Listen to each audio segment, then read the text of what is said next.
5 anos, a Organização Mundial da Saúde classificou que o mundo enfrentava uma pandemia de Covid-19. A doença trouxe consigo uma série de conceitos e recomendações médicas, como o distanciamento social e o uso de máscaras, que passaram a fazer parte das discussões cotidianas. Já com a situação pandêmica controlada e com o afastamento temporal, alguns estudos sobre o comportamento do vírus vêm sendo publicados, inclusive tensionando algumas das práticas adotadas à época. Um desses documentos, que tensiona a eficácia das máscaras, dividiu opiniões entre cientistas. Vamos falar mais sobre ele na sequência.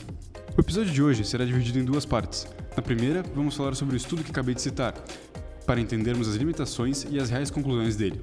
Quem nos ajuda a entender isso é o Isaac Schwartzhaupt, doutorando em epidemiologia pela Faculdade de Saúde Pública da Universidade de São Paulo e integrante da Coordenação Geral da Vigilância da Covid-19 do Ministério da Saúde. No segundo momento, seguiremos falando sobre Covid, mas agora abrindo a discussão para outras ações preventivas e de combate à pandemia que nos últimos 5 anos foram estudadas e observadas por pesquisadores da área. Para isso, vou conversar com Paulo Petri, professor de epidemiologia da Universidade Federal do Rio Grande do Sul, a URGS.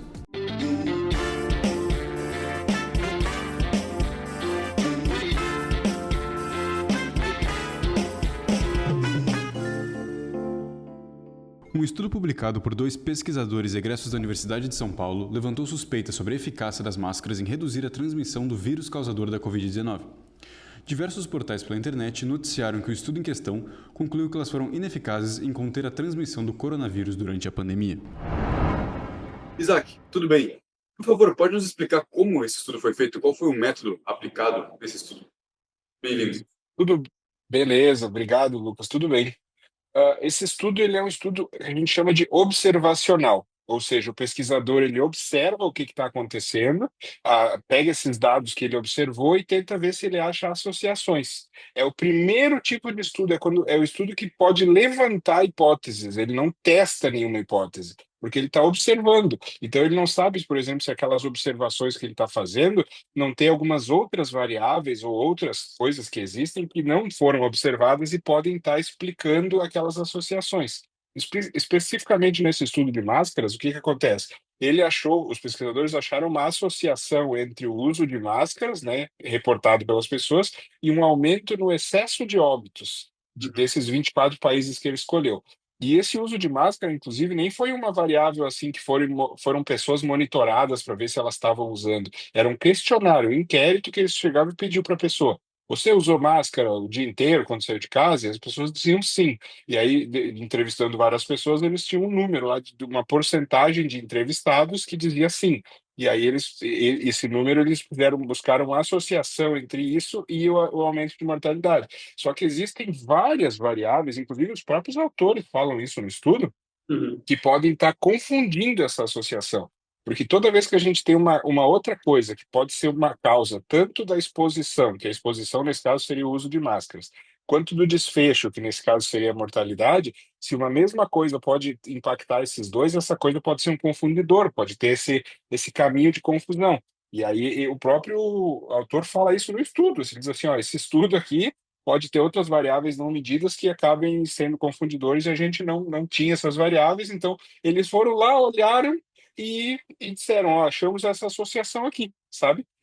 E nada mais, só que daí o que acontece? Quando a gente acha uma associação em um estudo, uma das primeiras coisas que a gente faz é dar uma olhada na literatura como um todo, o que vem acontecendo. Se a nossa associação está totalmente diferente do que vem acontecendo, a gente já diz, opa, muito provável que eu estou me confundindo aqui. Tá, entendi. Pode, por favor, explicar para a gente, de forma resumida, enfim, na medida do possível, imagino que seja complexo, mas o que então o estudo conclui? Porque ele chega a várias conclusões, além de tudo isso que tu acabou de nos citar, que elas podem estar confundidas ali, mas, enfim, o que ele conclui e qual a relevância científica, então, dessas conclusões? Na verdade, se tu lê lá no resultado do estudo, vê conclusões, ele não chega a nenhuma conclusão. Ele diz assim, olha, a gente achou essa associação, mais estudos são necessários para ver se isso faz sentido ou não. Isso eu estou analisando especificamente esse estudo. Aí quando a gente olha outros estudos que olham a eficácia da máscara mesmo, que é testada a filtração, a gente vê a máscara é eficaz, tá claro. Tanto que a gente vem usando essas máscaras já há muito tempo. Então, a conclusão desse estudo especificamente é de que ele encontrou uma associação entre o fator A e o fator B.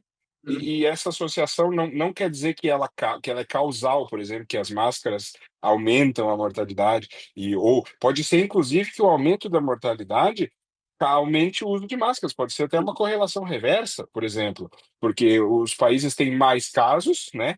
As pessoas, e normalmente as pessoas veem esse aumento de casos quando o negócio já está num nível muito elevado, aí o que que acontece? Opa, eu acho que vou usar máscara. Só que daí, Uhum. naquele momento que é decidido aumentar o uso de máscara, o vírus já está espalhado e aquele espalhamento anterior, que ele fez aquela carga de doença prévia, ela pode gerar um número de óbitos grande, né, porque a doença era exponencial, e esse número de óbitos acontece depois do uso da máscara, porque não é assim que a pessoa pegava Covid e no dia seguinte ela ia a óbito. É todo, né? A pessoa pegava Covid, piorava, ia para o hospital, lutava lá no hospital, uma luta, e depois vinha o óbito. Então, esse tempo entre a infecção e o óbito é uma coisa que pode ser um desses confundidores. Então, assim, eu, enquanto, né, eu estou fazendo doutorado em epidemiologia na Faculdade de Saúde Pública da USP, enquanto doutorando em epidemiologia, eu não tiro nenhuma conclusão desse estudo, nenhuma. Entendo. Certo, e a partir disso, então, dá para se dizer que o estudo foi mal feito ou que ele é pouco relevante, algo do tipo? Ou ele segue tendo no seu espaço uma quantidade de relevância? Na verdade, assim, mal feito, né, eu não diria, né, mas assim, muito poucos, assim, porque o que que acontece? Ele levantou uma hipótese, entendeu? Ele foi lá e levantou essa hipótese. E tem hipóteses assim, eu posso, por exemplo, eu vou dar um exemplo bem simples de correlação espúria, só para a gente entender. Vamos dizer que eu tenho lá o aumento entre ataque de tubarões, eu vejo que tem um aumento de ataque de tubarões e um aumento no consumo de sorvete. Daí eu vejo assim, olha só, será que o aumento de consumo de sorvete causa mais ataques de tubarões? Eu achei essa associação. Mas ali nesse caso ele é tão óbvio que é o que? O calor, né? Quando dá Claro. calor, mais pessoas vão para a praia, mais pessoas, né, acabam indo lá, tem um ataque de tubarão, e mais pessoas consomem sorvete. As duas coisas acontecem ao mesmo tempo, levadas por um fator confundidor que é o calor. Se a gente provavelmente ajustasse essa associação pelo calor, ia desaparecer essa associação entre sorvete e tubarão, né? Então, assim, se eu fizesse um estudo desse, de sorvete e tubarão, não daria para dizer mal feito. Só que o pesquisador ia olhar e dizer, tá, mas isso aí não quer dizer, né? Não diz muita coisa, porque, olha, tu não ajustou pelo calor, nem nada. E nesse caso das máscaras, assim, sabe, é uma coisa que eu não estou falando dos autores ou do estudo, nada disso. Assim, é um estudo que quando tu olha tudo que a gente já tem, né, cientificamente falando, e a gente aplica esse estudo, a gente vê, nossa, mas esse estudo chegou numa conclusão que não faz nenhum sentido, nenhum, sabe, em nada, porque, inclusive, uma das referências usadas no estudo, que é da onde eles usaram os dados, se a gente clica lá na referência, acho que é a referência 23, se eu não estou enganado, ela mostra o Instituto de Saúde de Washington, lá de onde eles tiraram os dados, lá mesmo eles fizeram um estudo com os próprios dados e constataram que o uso de máscaras reduz a mortalidade Entendi. na própria referência.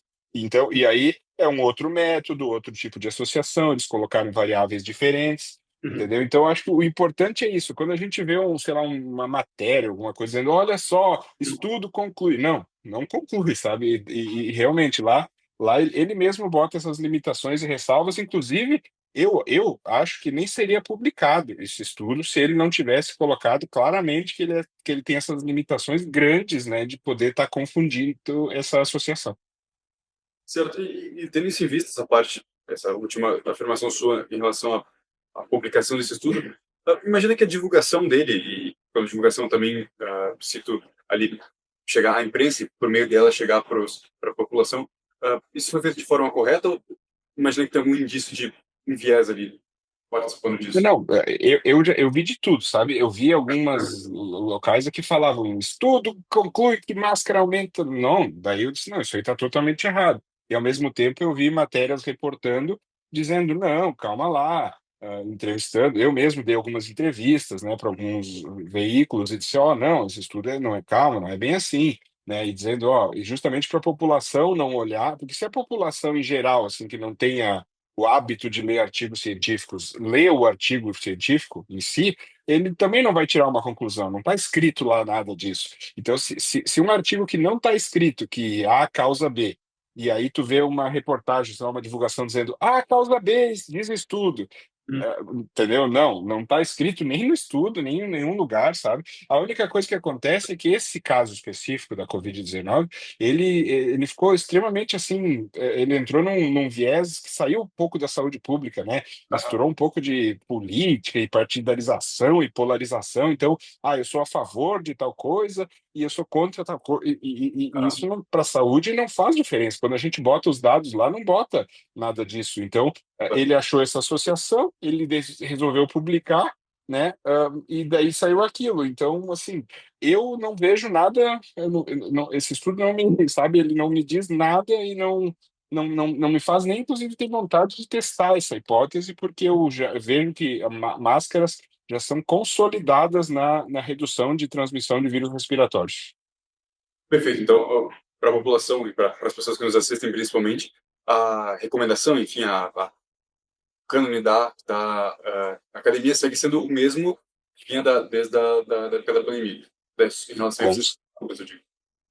Com certeza, com certeza. O uso de máscaras ele é extremamente importante. E assim, aí vem uma das outras coisas que é interessante falar, que até se relaciona com o estudo, que é eles usaram lá, né, uso de máscara, mas é o uso correto da máscara? Uhum. Entendeu? Sabe, quantas vezes a gente ia na rua e via as pessoas com a máscara com o nariz de fora, por exemplo? Aí vai entrevistar essa pessoa, ela vai dizer, sim, usei máscara o dia inteiro. E Claro. aí, ali não serve. Então, assim, o tipo de máscara influencia um monte nessa redução da transmissão. Por exemplo, máscaras PF, do tipo PFF2, que é um tipo de máscara, né? Que ela tem uma eficiência de filtração muito forte, muito boa, e ela tem uma vedação muito boa no rosto. Essa máscara tem uma eficiência muito maior do que, por exemplo, uma máscara cirúrgica, que às vezes a pessoa bota e fica dois buracos, assim, um de cada lado da bochecha, e aí esses buracos as partículas passam com mais facilidade. Daí essas máscaras cirúrgicas é mais para um fluido, que sei lá, uma tosse, sabe, uma gotícula de a pessoa tosse, aí a máscara barra, mas assim, quando as partículas estão suspensas no ar, aí essas máscaras cirúrgicas elas têm uma eficiência menor do que as máscaras do tipo PFF2. Então, todos esses fatores também fazem uma influência significativa, né? Se usou direitinho, se sabe aquela coisa, a pessoa usava a máscara direitinho e tirava para tossir. Eu vi isso acontecer algumas vezes, né? Tirava a máscara para dar uma tossida e botava. E o correto não, é para tossir na máscara justamente para não espalhar. Então, todos esses fatores são fatores extremamente complexos e por isso que um estudo desses teria que ser um estudo assim extremamente controlado, sabe, onde dois grupos, um recebe máscaras de um tipo, outro de outro tipo, entra em contato com o vírus, não entra em contato, quase como um estudo de vacina, sabe? Um estudo de vacina que um grupo tomava o placebo, outro grupo tomava a vacina, se acompanhava o que acontecia com esse grupo e se havia redução efetiva, né? Que a gente viu, inclusive, na vacina da Covid, que tem uma redução significativa nos óbitos por Covid para quem se vacinou. Um estudo similar àquele, só que em vez da vacina, a máscara, todo controlado, onde os pesquisadores controlam o uso, está tudo certinho, aí um estudo desses, ele deixaria de ser um estudo observacional, seria um estudo que a gente chama de experimental, ou seja, o pesquisador não só observou, ele fez um experimento controlado e ele dentro desse experimento ele chegou a uma conclusão. Isso não aconteceu nem perto com esse estudo de máscaras, então por isso que não dá para levar muito em conta mesmo. Entendi. Isaac, muito obrigado por nos ajudar a entender mais sobre esse estudo, mais sobre essa nova parte científica que acontece, enfim, que surgiu recentemente, mas que enfim, não se tem tanta certeza sobre a capacidade de realmente ajudar no debate público sobre isso. Mais uma vez, muito obrigado. Eu que agradeço, estamos juntos, qualquer coisa é só chamar, um abração. No dia 25 de março, uma nota do editor foi adicionada junto ao estudo. Esse apontamento afirma que os dados relatados nesse artigo estão sob disputa. Nele consta, abre aspas, a ação editorial apropriada será tomada assim que esse assunto for resolvido, diz a anotação. Além do uso de máscaras, outras ações foram tomadas para combater um vírus desconhecido e mortal. Nessa segunda parte do podcast, eu converso com Paulo Petri, professor de epidemiologia da URGS, sobre como essas práticas são lidas pela ciência hoje, com as pesquisas e estudos que temos. E, claro, pergunto se estamos mais preparados para possíveis futuros eventos deste tipo. Professor Petri, passados 5 anos da pandemia, o que pode ser tirado de aprendizado sobre os métodos de combate à transmissão do vírus utilizados à época? Bem-vindo. Muito obrigado, um prazer estar com vocês novamente. Realmente, hoje nós temos uma análise retrospectiva já com um certo tempo e um certo conhecimento. No dia 11 de março de 2020, a Organização Mundial de Saúde chancelou e decretou emergência mundial à pandemia.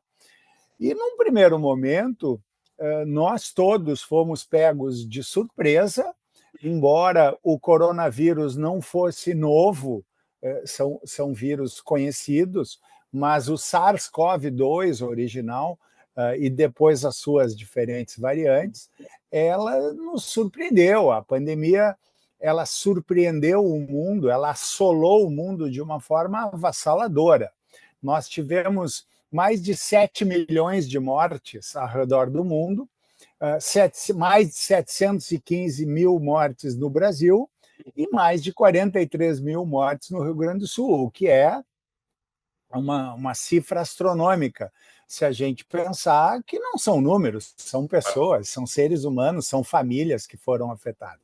Então, realmente, foi algo que nos pegou de surpresa. Inclusive, tu deves lembrar, muitas pessoas desdenhando a pandemia, chamando de gripezinha, enfim, e ela terminou tomando essa proporção. Então, hoje nós já podemos, olhando para trás, aprendemos muito, e olhando para trás podemos discutir bastante coisa, uma vez que já são 5 anos desde lá. Perfeito. Professora, recentemente surgiu um estudo de médicos ligados à USP, Universidade de São Paulo, que, de certa forma, tensiona. Ele foi publicado em vários portais, em vários veículos, como um estudo que conclui que as máscaras foram inefetivas, mas, enfim, aprofundando sobre ele, não é bem assim. Ele não toma conclusões tão fortes. Mas, analisando, quem sabe até deixando de lado o estudo, mas analisando a questão das máscaras, quão efetivas elas foram durante a pandemia e depois lhe pergunto sobre uma questão de comunicação para a população. O senhor acha que a forma como foi ensinado, digamos assim, que a população usar essas máscaras foi efetiva e as pessoas acabaram usando elas da forma correta? O que a gente deve... Primeiro, esse estudo, vamos só referir rapidamente, ele é enganoso. Ele terminou sendo taxado como um estudo enganoso. Porque, veja bem, a metodologia usada para o estudo não permite, é um estudo que nós chamamos de observacional retrospectivo. Eu não quero entrar em tanto detalhe técnico, que talvez os teus ouvintes... Mas, enfim, é uma metodologia que não permite concluir causa e efeito. E tem uma máxima na epidemiologia que é muito interessante, eu até brinco muitas vezes em aula, porque é de rir, que a gente sempre diz que associação não é causa. Então, existem associações que não têm nada a ver. Por exemplo, a telefonia celular está ligada ao crescimento da AIDS. O que uma coisa tem a ver com a outra? Absolutamente nada. Coincidiu, na década de 80, surgiu a AIDS, com uma mortalidade, num primeiro momento, muito alta, e coincidiu com o crescimento do uso da telefonia celular. Então, há uma associação matemática, mas que não tem absolutamente uma coisa a ver com a outra. Uma outra brincadeira é a questão do consumo de sorvete com afogamentos no mar. Existe associação. Claro que uma coisa não tem a ver com a outra, é porque no verão as pessoas tomam mais sorvete e vão também no mar. Então, a associação é uma coisa e causalidade é outra. Então, o estudo analisa o número de mortes em 2020 e 2021 e o uso de máscara. Evidentemente que com o Covid, a pandemia do Covid se espalhando da forma que se espalhou, as pessoas passaram a usar máscaras. Então, é óbvio que tem uma associação entre o uso de máscaras e mortes por Covid. Agora, qual é a causa, qual é o efeito? Jamais se pode dizer que a máscara causa mortalidade. Então, essa é fria. Mas, de uma forma geral, é importante a gente ressaltar que o uso de máscara, num primeiro momento, e a OMS aí errou e demorou a se manifestar, nós usávamos, tu vais lembrar, máscaras de tecido. Uhum. Muitas pessoas usavam máscaras com tecidos cujas tramas dos fios eram muito amplas e que passava qualquer tipo de vírus, inclusive o SARS-CoV. Outra, se via muitas pessoas com máscaras no queixo, se Uhum. via muitas pessoas com máscara para almoçar no bolso, depois se tirava do bolso, botava de volta. Então as máscaras foram perdendo a sua eficácia. Depois se deu, a OMS, inclusive, alega, eu participo de grupos de epidemiologia, nós questionamos, eles alegam que tiveram medo, num primeiro momento, de não ter produção de máscaras cirúrgicas ou das N95, as populares bico de pato, que essas sim são mais eficientes. Então a gente tem que pensar duas coisas em relação à máscara. A primeira, qual é o tipo de máscara que você está usando? E segundo, como que você está usando essa máscara? E elas, as cirúrgicas e as N95, de forma correta, tapando nariz e boca, elas são comprovadamente eficientes para uma barreira de proteção para qualquer vírus respiratório. Não estamos falando só de Covid, vírus cincinal, tuberculose, enfim, qualquer dos vírus que se transmite pelas vias aéreas. As máscaras são uma barreira de proteção. Nós podemos admitir que não é 100%, quem usa máscara vai estar imune e não pegaria o vírus. Não, mas essa barreira protetora ultrapassa 90%, ou seja, ainda é uma recomendação extremamente valiosa. Perfeito. E, professor, na sequência, eu toco em outro assunto também bastante levantado à época e bastante comentado no momento da pandemia, que era a tal da imunidade de rebanho, né? Eu imagino que seja um conceito amplo e complexo de ser explicado, mas que foi, naquela época, noticiado, digo, levado à frente por várias pessoas como uma solução quase que natural que, né, em pouco tempo, essa a doença se organizaria e passaria, digamos assim, pela sociedade sem muitos problemas. O que dá para aprender a partir disso, eu digo em relação ao que foi noticiado sobre imunidade de rebanho na época, se esse conceito tem alguma relevância acadêmica verdadeira, e a gente pode levar isso em consideração para outras futuras possíveis pandemias? Isso pode ser considerado como algo academicamente sério? É muito boa a tua lembrança, porque esse é um ponto extremamente importante. O próprio nome, imunidade de rebanho, vem dos que estudam animais, não é? Então, ele foi usado, se estendeu para o ser humano, embora não seja um termo bem adequado, melhor seria uma imunidade coletiva. Mas tu tens razão, se usou imunidade de rebanho. Uhum. E ela não se aplica quando a doença vai matando. A imunidade de rebanho, ou a imunidade coletiva, melhor aplicada, o termo, ela se aplica quando a população está vacinada. E aí houve um grande equívoco de muitas pessoas, deputados gaúchos, alardeando que não precisávamos fazer nada, que a imunidade coletiva se daria porque as pessoas se contaminariam. É verdade, é verdade que a pessoa que tem, por exemplo, na época, que contraiu o Covid e Uhum. se curou, ela fica com uma imunidade natural do seu próprio organismo. E Uhum. se isso acontecer com mais de 90% da população, o vírus vai ter dificuldade de se reproduzir, ele não vai encontrar hospedeiros suscetíveis. Mas o problema todo é que muitas pessoas tinham Covid, tu deves conhecer pessoas do teu círculo que tiveram Covid e se recuperaram, evidente que sim.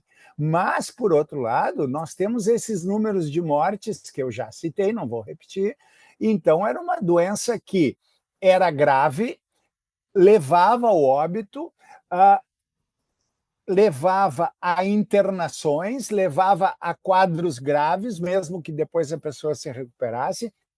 Isso onerava o sistema de saúde, nós tivemos praticamente um colapso do sistema. Em março de 21, os nossos hospitais faziam tendas de hospitais de campanha, porque a gente não tinha mais leito e se precisou escolher quem seria entubado, quem iria a óbito, porque a gente não dava conta. Então, essa tal imunidade de rebanho, ela jamais se aplicaria ao Covid, porque era uma doença que levava a casos muito sérios ou até mesmo o óbito. O ideal, e isso se conseguiu e se alcançou com a vacinação em massa. A partir do ano de 21, do início de 21, quando tardiamente o Brasil começou a vacinar, porque demoramos a tomar essas medidas, o governo negligenciou a pandemia, o governo demorou a comprar as vacinas e rejeitando propostas de farmacêuticas, nós, embora tardiamente, quando começamos, aí sim, aquela grande massa de pessoas que passaram a se vacinar, passaram a desenvolver a imunidade protegidas pela vacina. Foi assim que o vírus terminou perdendo a sua força e 3 anos depois a Organização Mundial de Saúde tirou o conceito de pandemia. Embora o vírus ainda exista, nós ainda temos mortes por Covid, né? E elas já se concentram em pessoas ou não vacinadas ou com alguma comorbidade importante. Uhum. Professor, como passados justamente esses 5 anos do início da pandemia, mas menos do que isso, do seu, né, classificado como fim, como a academia tem encarado esses estudos que têm justamente essa questão retroativa, esse olhar para trás, e que acabam por, em alguns momentos, tensionar alguns dos conceitos que foram usados à época? Tanto os que, como conversamos aqui, tanto os que foram mais efetivos quanto os que foram menos, entende? Lhe pergunto como a academia para olhar agora para isso, se isso é uma prática recorrente e se tem alguma vantagem. De uma forma geral, eu não sei se eu entendi perfeitamente, porque deu um pequeno corte. Se eu estiver no rumo errado, tu me corrige. Tá bem. Mas, de uma forma geral, o que nós temos hoje de aprendizado é que o distanciamento social, eu não vou falar em lockdown, até porque eu não gosto de ficar falando em termos estrangeiros, mas nós não fizemos bloqueio de circulação.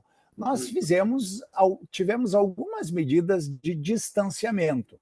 E ele, para qualquer, não estamos aí agora só falando de Covid, qualquer doença respiratória de transmissão viral, ela depende da aglomeração das pessoas. Então, o distanciamento é uma medida correta e se, porventura, nós tivermos uma outra situação pandêmica, a gente já sabe que esta é uma medida eficaz.